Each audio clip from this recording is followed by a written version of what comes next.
بسم اللہ الرحمن الرحیم۔ السلام علیکم۔ یہ کاشانہ بصیرت کا چینل ہے اور آپ جو کتاب سماعت فرما رہے ہیں اس کا نام ہے اسرار نماز کی تجلی، مصنف حجت الاسلام محسن قراتی، اور اس کا ترجمہ کیا ہے نثار احمد خان نے۔ Part number 11۔ رکوع نماز کا رکن ہے، عمدن سہون اس کی کمی اور زیادتی سے نماز باطل ہو جاتی ہے اور اظہار بندگی کی بہترین قسم ہے۔ رکوع ادب اور سجود کے قرب ہے اور خدا کا مقرب و محبوب وہی ہوتا ہے جس نے ادب میں کوتاہی نہ کی ہو، جیسے کہ امام جعفر صادق علیہ السلام فرماتے ہیں۔ ترجمہ: رکوع میں ادب اور سجود میں قرب ہے، جس کا ادب اچھا نہ ہو اس میں قرب کی صلاحیت بھی نہیں ہوتی۔ بہار 108/82۔ روایت میں پیشواؤں کے رکوع و سجود کے نمونے نقل ہوئے ہیں کہ ان کے مطالعے سے انسان اپنے رکوع پر شرمندہ ہوتا ہے۔ اولیاء خدا کا رکوع۔ امیر المومنین علیہ السلام کا رکوع اتنا طویل ہوتا تھا کہ پنڈلی سے پسینہ جاری ہو کر قدم مبارک کے نیچے آ جاتا تھا۔ بہار 110/82۔ ایک شخص امام صادق علیہ السلام کے خانہ مبارک میں داخل ہوا، دیکھا کہ امام علیہ السلام حالت رکوع میں تسبیح خدا کر رہے ہیں، یہاں تک کہ آپ علیہ السلام نے 60 مرتبہ تسبیح کی تکرار کی۔ دارفی 107/2۔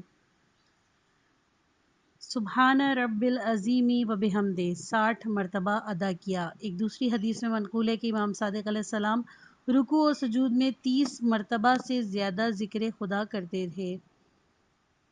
وافی 170/2۔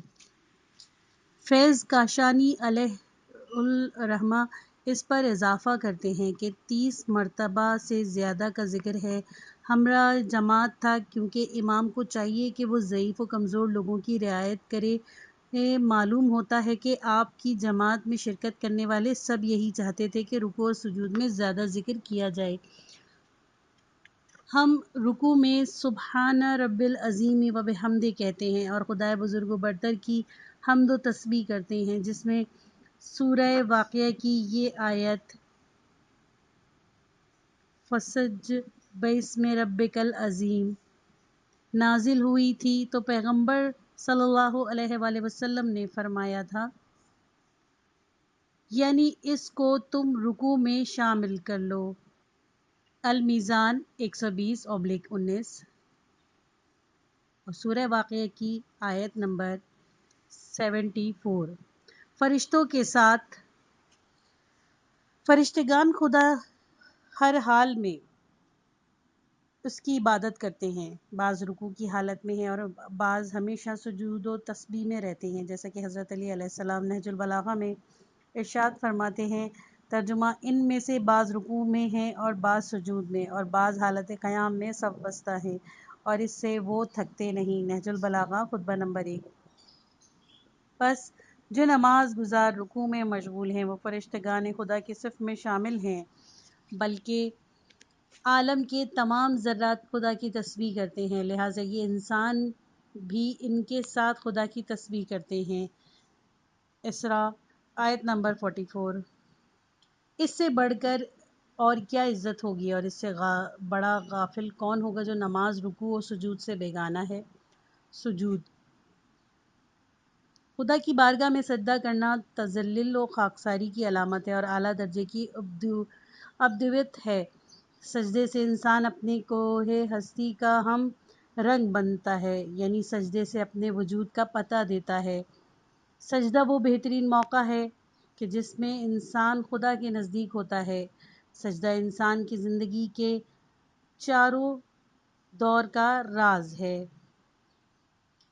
سورہ نحل آیت نمبر 49۔ حضرت علی علیہ السلام فرماتے ہیں، سجدہ اول یعنی خاک سے سر اٹھانا دنیا کی زندگی کا راز ہے، سجدہ دوم مرنے اور خاک میں سونے کا رمز ہے، سر اٹھانا محشور ہونے کا رمز ہے۔ بہار 129/82۔ ہم نے تمہیں خاک سے پیدا کیا اور خاک ہی میں پلٹ کر لے جائیں گے اور دوبارہ اسی سے محشور کریں گے۔ سورہ طٰہٰ آیت نمبر 55۔ چونکہ سجدہ عبودیت کی علامت ہے، اسی لیے کھانے اور پینے والی چیزوں پر نہیں کیا جا سکتا۔ خدا کے تقرب کی حالت میں لوگوں کو چاہیے کہ وہ ان چیزوں کو سجدہ نہ کہ جن کے وہ حالت نماز کے علاوہ بندے ہیں۔ نمبر 1، وسائل 591/3، غیر خدا کے لیے سجدہ جائز نہیں۔ سورہ جن آیت نمبر 18۔ اگر برادران یوسف ان کے سامنے سجدے میں گر پڑتے ہیں تو وہ حقیقت میں خدا کی عبادت اور اس کی بارگاہ میں شکر ادا کرتے ہیں کہ اس نے یوسف علیہ السلام کو کنویں کی گہرائی سے نکال کر اس کی اوج پر پہنچا دیا۔ سورہ یوسف آیت نمبر 100۔ پوری کائنات خدا کو سجدہ کرتی ہے۔ قرآن کے بیان اور جہاں بینی کے لحاظ سے پوری کائنات و ذرات میں ایک قسم کا شعور ہے اور وہ خدا کی تسبیح اور اس کے سجدہ و ستائش میں مشغول ہیں۔ اس کی شہادت قرآن کی بہت سی آیات دے رہی ہیں۔ من جملہ ان کے یہ آیات ہے۔ سورہ حج آیت نمبر 18 ترجمہ۔ کیا تم نے نہیں دیکھا کہ زمین و آسمان میں جس قدر بھی صاحبان عقل و شعور ہیں اور آفتاب و مہتاب اور ستارے، پہاڑ، درخت، چوپائے اور انسانوں کی ایک کثرت سب ہی اللہ کے لیے سجدہ کرتے ہیں، اور ان میں بہت سے ایسے بھی ہیں جن پر عذاب ثابت ہو چکا ہے۔ مولویوں نے اپنے اشعار میں عالم کے ذرات کے شعور و نطق کی طرف اشارہ کرتے ہیں۔ مفہوم: خشک و تر مٹی اور پانی کی گویائی اہل و دل و عارفاں پر آشکار ہے۔ کائنات ذرہ ذرہ تم سے یہ بات کہتا ہے، ہم سنتے بھی ہیں اور دیکھتے بھی ہیں اور ہوش رکھتے ہیں، لیکن تم نامحرموں کے لیے ہم خاموش ہیں۔ مادیت کی زنجیروں کو توڑ کر روحانی کمال حاصل کرو تاکہ کائنات کے ذرہ ذرے کا غلغلہ سن سکو۔ جمادات کی تسبیح تمہارے اوپر آشکار ہو جائے گی اور اس تسبیح کے سلسلے میں جو وسوسے ہوتے ہیں وہ تم سے دور ہو جائیں گے۔ خداوند عالم نے بعض پیغمبروں کو پرندوں کی زبان سکھا دی تھی۔ سورہ نمل آیت نمبر 16۔ حضرت سلیمان علیہ السلام چیونٹیوں کی بات سمجھتے تھے۔ سورہ نمل آیت نمبر 19۔ سارے موجودات خدا کی تسبیح کرتے ہیں لیکن آپ نہیں سمجھتے۔ سورہ اسراء آیت نمبر 44۔ علامہ طباطبائی اس سلسلے میں ایک تفصیلی بحث کے بعد فرماتے ہیں، حق یہ ہے کہ موجودات کی تسبیح ایک حقیقت ہے، نہ کہ مجاز، اور لفظ و آواز کے ساتھ ہے، نہ کہ ان کی تخلیق۔ البتہ یہ ضروری نہیں کہ تمام الفاظ و اصوات یکساں ہوں۔ المیزان 117/13۔ اگرچہ موجودات کی تسبیح کے ایک معنی یہ بھی ہیں کہ ان کا وجود خدائے متعال کے بے عیب وجود کو گواہ ہے، لیکن آیات و حدیث اس سے بلند مفہوم سمجھاتی ہے۔ حدیث میں ہے کہ حیوانوں کے منہ پہ تماچا نہ مارو کیونکہ وہ خدا کی تسبیح کرتے ہیں۔ وسائل 352/8۔ اور اپنے لباس کو پاک رکھو کیونکہ میلا لباس خدا کی تسبیح نہیں کرتا۔ تفسیر نمونہ 140/12۔ قرآن سلیمان علیہ السلام اور ہدہد کی گفتگو کو نقل کرتا ہے۔ سورہ نمل آیت نمبر 23۔ بہرحال نماز گزار انسان بھی اپنے سجدہ اور تسبیح کے ذریعے تمام موجودات عالم کی تسبیح کے ساتھ تسبیح کناں ہے، اور سب عظمت و فرمان خدا کے سامنے سجدہ ریز۔ اولیاء خدا کا سجدہ۔ اولیاء خدا کے سجدے کی معرفت سے عبادت میں خضوع و خشوع پیدا ہوتا ہے۔ ہم یہاں چند سجدوں کو بطور نمونہ نقل کر رہے ہیں۔ امام سجاد علیہ السلام اپنے سجدوں میں نام خدا کی اس قدر تکرار فرماتے کہ جب سجدے سے سر اٹھاتے تو بدن مبارک پسینے سے تر ہو جاتا تھا۔ بہار جلد نمبر 82 صفحہ نمبر 137۔ امام کاظم علیہ السلام صبح کی نماز کے بعد سجدے میں سر رکھتے تھے اور دن بلند ہونے تک ہی سجدے میں رہتے تھے۔ حضرت ابراہیم علیہ السلام کے خلیل اللہ بننے کا سبب طولانی سجدہ تھا۔ مستدرک وسائل 329/1۔ سلمان فارسی رضی اللہ عنہ نے فرمایا، فرمایا کرتے تھے کہ اگر سجدہ نہ ہوتا تو میں مرنے کی آرزو کرتا۔ صحابہ جلد 6 صفحہ نمبر 130۔ یعنی میں دینی زندگی میں فقط سجدے کو محبوب رکھتا ہوں۔ حضرت موسیٰ علیہ السلام نافلہ کی 1000 رکعت نماز کے بعد دائیں بائیں رخسار کو زمین پر رکھتے تھے۔ قصار الجمل سجدہ۔ ایک شخص کا بیان ہے کہ میں نے امام صادق علیہ السلام کو سجدے میں 500 مرتبہ سبحان اللہ کہتے ہوئے سنا۔ وسائل 979/4۔ چوتھے امام علیہ السلام کو اس بنا پر سجاد کا لقب دیا گیا کہ آپ کے تمام اعضائے سجدہ پر سجدوں کا نشان تھا۔ وسائل جلد 3 صفحہ نمبر 977۔ قرآن اصحاب رسول خدا صلی اللہ علیہ وآلہ وسلم کی اس طرح توصیف کرتا ہے: وہ کفار کے لیے سخت ترین اور آپس میں انتہائی رحم دل ہیں۔ تم انہیں دیکھو گے کہ خدا کی بارگاہ میں سر خم کیے ہوئے ہیں، سجدہ ریز ہیں اور اپنے پروردگار سے فضل و کرم اور اس کی خوشنودی کے طلبگار ہیں۔ کثرت سجود کی بنا پر ان کے چہروں پر سجدوں کے نشان پائے جاتے ہیں۔ سورہ فتح آیت نمبر 29۔ آثار سجدہ۔ سجدہ انسان کو خدا سے نزدیک کرتا ہے، گناہوں کو دور کرتا ہے، شیطان کی کمر توڑ دیتا ہے اور انسان کو جنتی بناتا ہے۔ اس سلسلے میں چند حدیثیں نقل کی جاتی ہیں۔ ایک شخص رسول خدا صلی اللہ علیہ وآلہ وسلم کی خدمت میں حاضر ہوا اور عرض کی: میرے اعمال مختصر ہیں اور گناہ زیادہ ہیں۔ آپ صلی اللہ علیہ وآلہ وسلم نے فرمایا: اپنے سجدوں کی تعداد کو بڑھا دو، کیونکہ جس طرح ہوا درختوں کے پتوں کو گراتی ہے، اسی طرح سجدہ انسان سے گناہوں کو دور کرتا ہے۔ بہار 162/82۔ ایک گروہ خدمت پیغمبر صلی اللہ علیہ وآلہ وسلم میں حاضر ہوا اور اس بات کا تقاضا کیا کہ آپ صلی اللہ علیہ وآلہ وسلم ہمارے بہشتی ہونے کی ضمانت لیجیے۔ آپ صلی اللہ علیہ وآلہ وسلم نے فرمایا: میں اس شرط پر ضمانت لیتا ہوں کہ تم لوگ اس سلسلے میں طولانی سجدوں سے میری مدد کرو گے۔ بہار 164/82 و مستدرک 329/1۔ امام صادق علیہ السلام فرماتے ہیں: اپنے سجدوں کو طول دو، کیونکہ انسان کا سجدہ شیطان پر کاری ضرب لگاتا ہے، اس لیے کہ سجدہ آدم علیہ السلام کا حکم اس کو بھی دیا گیا تھا، لیکن اس نے نافرمانی کی اور انسان اطاعت کر کے کامیاب ہو گیا۔ بہار 163/82۔ پیغمبر اسلام صلی اللہ علیہ وآلہ وسلم نے اپنے ایک صحابی سے فرمایا: ترجمہ: اگر تم قیامت میں میرے ساتھ محشور ہونا چاہتے ہو تو بارگاہ خدا میں طویل سجدے کرو۔ بہار 164/82۔ خاک شفا پر سجدہ۔ کچھ مادی اور طبعی چیزیں بھی بلند معانی و مفاہیم کی یاد تازہ کراتی ہیں۔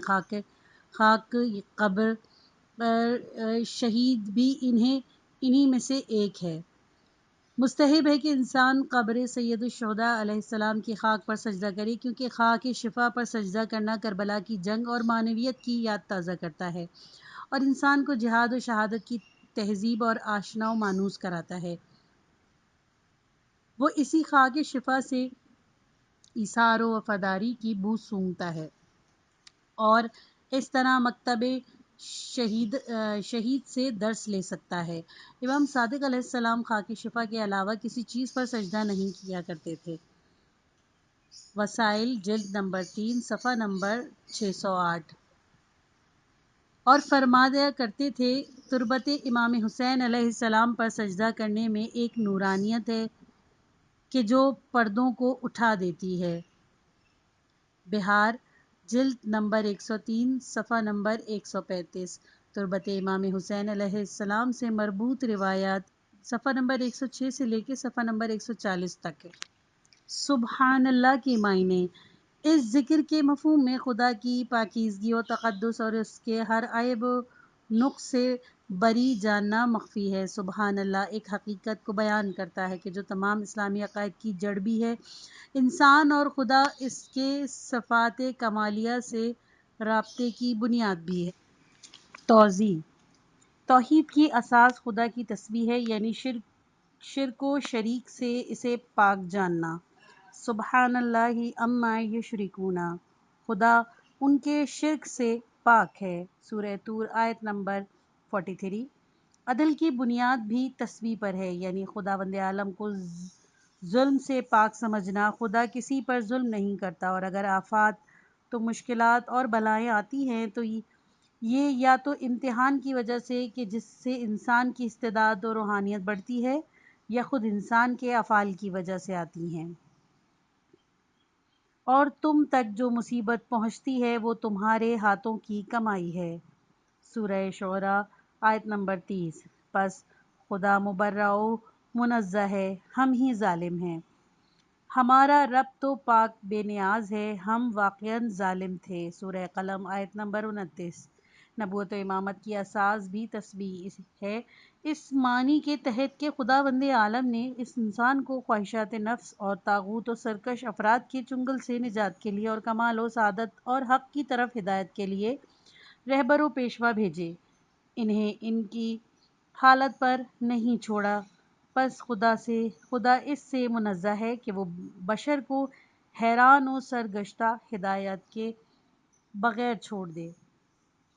ایسی باتوں کی نسبت خدا کی طرف وہ لوگ دیتے ہیں کہ جو باطنی توہمات میں مبتلا ہوتے ہیں اور خدا کے حکیم ہونے کا یقین نہیں رکھتے۔ واقعی ان لوگوں نے اللہ کی قدر نہیں کی، جبکہ یہ کہہ دیا کہ اللہ نے کسی بشر پر کچھ نازل نہیں کیا۔ سورہ انعام آیت نمبر 91۔ معاد کی بنیاد بھی تسبیح ہی ہے۔ اگر آخرت کی حیات جاویدہ نہ ہوتی اور حساب جزا و سزا کے لیے تمام انسانوں کی بازگشت نہ ہوتی تو انسان کی زندگی اور اس کی خلقت عبث قرار پاتی اور انسانوں کا حق ادا نہ ہو پاتا، اور خدا کی بے کار و عبث پیدا کرنے سے پاک ہے۔ کیا تمہارا یہ خیال تھا کہ ہم نے تمہیں عبث پیدا کیا ہے اور تم ہماری طرف پلٹ کر نہیں لائے جاؤ گے؟ سورہ مومنون آیت نمبر 115۔ خدا ایسے بیہودہ کاموں سے پاک ہے۔ انسان کی سرنوشت اور اس کائنات کے لب لباب انسان کو ایسے ہی چھوڑ دے۔ خدا سے عشق کی بنیاد بھی تسبیح ہی ہے، کیونکہ وہ کمال مطلق اور اس کا وجود بے عیب ہے، پس ہم کیوں اس سے محبت نہ رکھیں۔ انسان کی رضا کی اساس یہی ہے کہ جو خدا سے راضی ہوتا ہے وہ اس کے کاموں میں عیب نہیں نکالتا، بلکہ پورے انہماک کے ساتھ اس کی تقدیس کرتا ہے۔ اطاعت کا سنگ بنیاد بھی تسبیح ہے۔ انسان اس خدا کا مطیع و فرمانبردار بنتا ہے کہ جو ہر ایک خامی اور نقص سے منزہ ہو۔ توکل کی بنیاد بھی تسبیح ہی پر ہے۔ جو شخص خدا پر بھروسہ کرتا ہے اور اس کی قدرت و مہربانی کا عقیدہ رکھتا ہے، اسے جہل و ضعف اور قساوت سے منزہ و پاک سمجھتا ہے۔ تقویٰ کی بنیاد بھی تسبیح ہی پر ہے۔ متقی انسان خدا کو عالم و عادل اور حساب لینے والا سمجھتا ہے، اور پوری کائنات کو اس کے سامنے تصور کرتا ہے کہ اس سے کسی چیز کو پوشیدہ نہیں سمجھتا ہے وہ، اور ہر قسم کی غفلت و بے خبری سے اسے پاک سمجھتا ہے۔ اس بنا پر اس سے خوف کھاتا ہے اور گناہوں کا مرتکب نہیں ہوتا ہے۔ پس تسبیح وہ مبارک و عمیق کلمہ ہے کہ جس میں مفہوم کی ایک دنیا آباد ہے، اور خدا کو ہر قسم کی برائیوں سے پاک سمجھنے پر عشق و عبادت، بندگی و توکل، تقویٰ و اطاعت اور توحید و نبوت، معاد و امامت اور عدل کی بنیاد استوار ہے۔ چونکہ وہ پاک و پاکیزہ ہے، اسی لیے لائق حمد ہے۔ اسی لیے تسبیحات اربع میں ہم سبحان اللہ کے بعد بلا فاصلہ الحمدللہ کہتے ہیں۔ قرآن خدا کو شریک سے منزہ کہتا ہے۔ سبحان اللہ عما یشرکون، سورہ طور آیت نمبر 43۔ بلکہ وہ تو توصیف کرنے والوں کی توصیف اور وہ اپنے خیال میں جو وصف لا سکتے ہیں اس سے منزہ ہے۔ چنانچہ ارشاد ہے، وہ فکر و ناداری سے پاک ہے۔ سورہ انبیاء آیت نمبر 22۔ بیکار و بے مقصد خلق کرنے سے پاک ہے۔ سورہ یونس آیت نمبر 68 بندوں پر ظلم کرنے سے بری ہے بلکہ بندے خود اپنے اوپر ظلم کیا کرتے ہیں، سورہ آل عمران آیت نمبر 193 اولاد سے پاک ہے، سورہ انبیاء آیت نمبر 87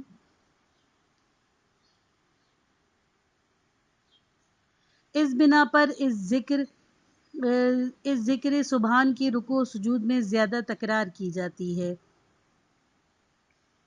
اس طرح نماز کے علاوہ مختلف حالات میں بھی اس کی تکرار کی جاتی ہے کیونکہ یہ توحید کا درس ہے۔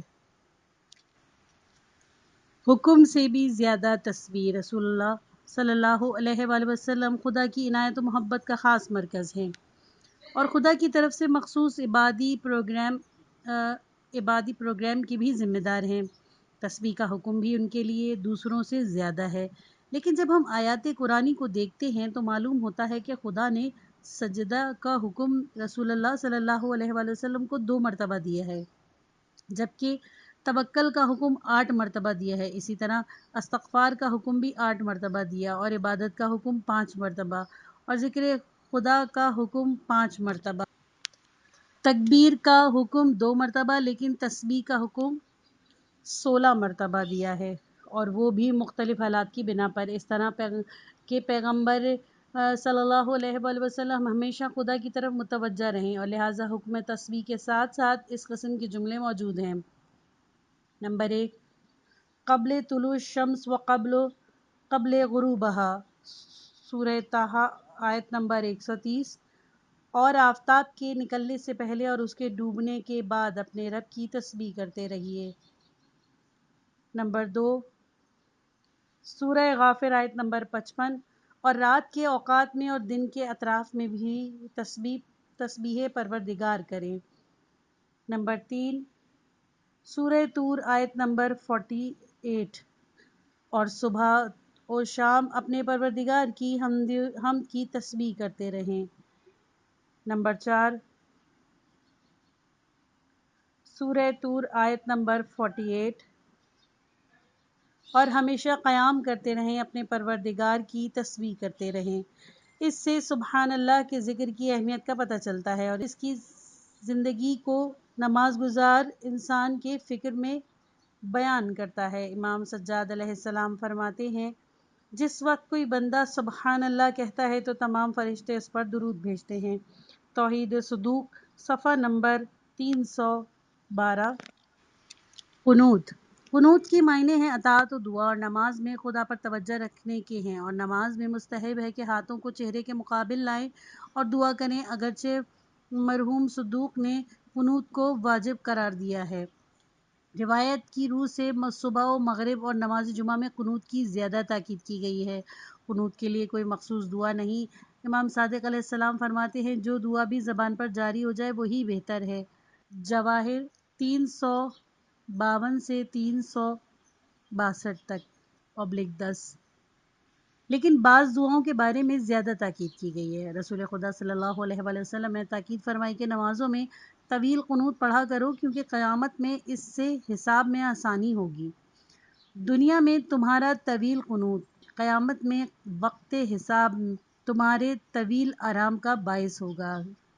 بہار 199/82 جواہر 367/10 روایت میں ہے کہ بہترین نماز وہ ہے کہ جس کا قنوت طویل ہوتا ہے۔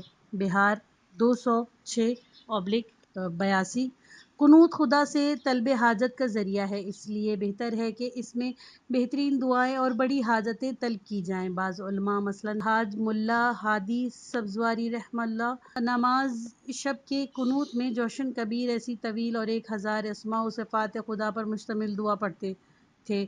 ایسی نماز خدا سے عشق و محبت کی دلیل ہے۔ تشہد واجبات نماز میں سے ہے۔ ہر